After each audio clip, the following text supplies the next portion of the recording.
एउटा आलिशान पानी जहाजमा अमेरिकाका एक अरबपति रञ्जित डोबरियाको 100औं जन्मदिन मनाउने तयारी भइरहेको हुन्छ र त्यसैका राति एकजनाको हत्या हुन्छ र त्यही हत्याको हत्यारा पत्ता लगाउन पुरै फिल्म बनेको छ। नमस्कार, म दीपक। स्वागत छ तपाईहरुलाई आजको भिडियोमा। कृपया मेरो युट्युब च्यानल सब्स्क्राइब गरिदिनु होला। आज हामी कुरा गर्दैछौँ भर्खरै रिलिज भएको बलिउड चलचित्र हाउसफुल 5वां सिजन अथवा 5वां सिरिज हाउसफुल 5 को बारेमा। फिल्मको कथा सुरु हुन्छ एक अरबपति रञ्जित डोबरियाको 100औं जन्मदिनको सेलिब्रेसनबाट, जुन धुमधामले तयारी भइरहेको हुन्छ। त्यसैबीच उनको हृदयघातले मृत्यु हुन्छ र त्यसपश्चात उनले आफ्नो सम्पत्तिको हकदार बनाउँछन् आफ्नी जेठी श्रीमतीको छोरा जोलीलाई, जो सिपमा आउने कुरा हुन्छ।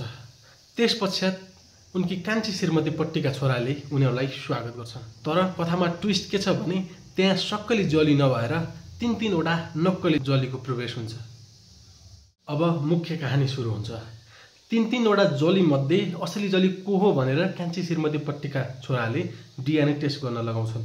तर त्यसैको राति डाक्टरको हत्या हुन्छ। त्यही हत्याको हत्यारा पत्ता लगाउन पुरै फिल्मको कहानी बनेको छ। हँसाउनका लागि कमेडी भन्दा पनि डबल मिनिङको भरपुर प्रयोग गरिएको छ।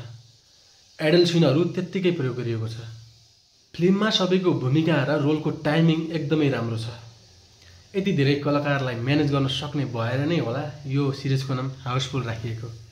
तर फिल्म भने नाना पाटेकरको इन्ट्री पछि मात्र रोचक छ। नाना पाटेकरको डान्स र भूमिकाले दर्शकलाई कथाभन्दा बाहिर जान दिँदैन।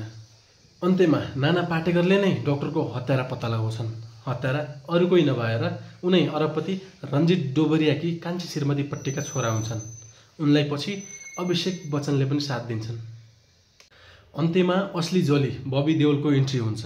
उनले आफ्ना बाबुको सम्पत्ति नलिने निर्णय गर्छन् र सबैलाई बाँडेर लिन अनुरोध गर्छन्।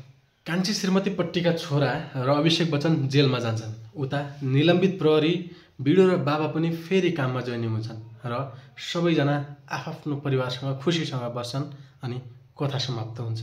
यदि तपाईलाई कमेडी र ड्रामा फिल्म मनपर्छ भने यो फिल्म तपाईहरुको लागि। कृपया एकपटक पक्कै हेर्नुहोला। आजको हाम्रो भिडियो तपाईलाई कस्तो लाग्यो? कृपया आफ्नो विचार कमेन्ट मार्फत प्रस्तुत गर्नुहोला। हाम्रो युट्युब च्यानललाई सब्स्क्राइब पनि गर्न नभुल्नुहोला। अर्को भिडियोमा फेरि भेटौँला। नमस्कार, धन्यवाद।